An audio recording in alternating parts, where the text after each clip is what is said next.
Hi everyone, my name is Kay. Ikaw ba yung tipo ng tao na halos wala ka nang magamit na skincare product sa balat mo kasi nga sobrang sensitive ng skin mo to the point na nagkaka-rashes ka, nai-irritate yung skin mo, na namumula, nangangate, yung mga ganyan, yung mga tipong kahit na anong gamitin mo, hindi mo magamit kasi sobrang sensitive ng skin mo.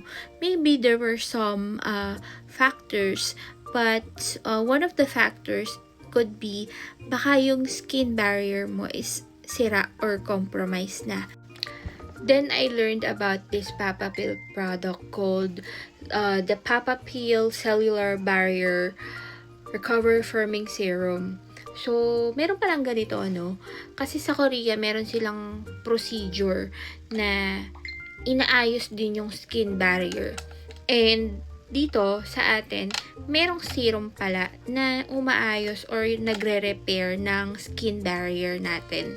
Kasi, yun palang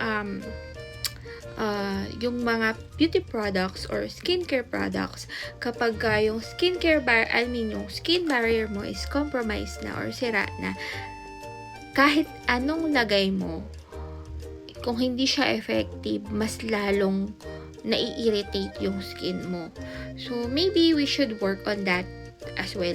We should work on that first bago tayo ulit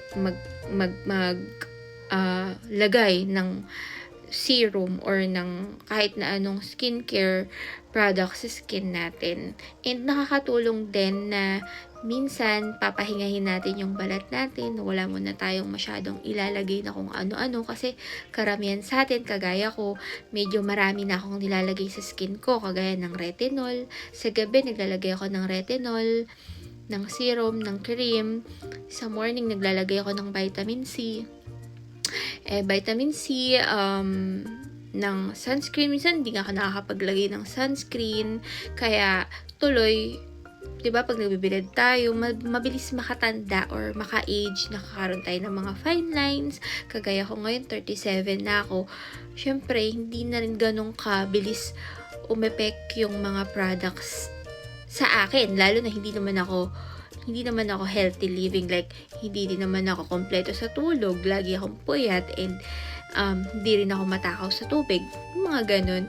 Pero siguro, aside from getting enough sleep, staying rehydrated, maybe we should work on our skin barrier as well.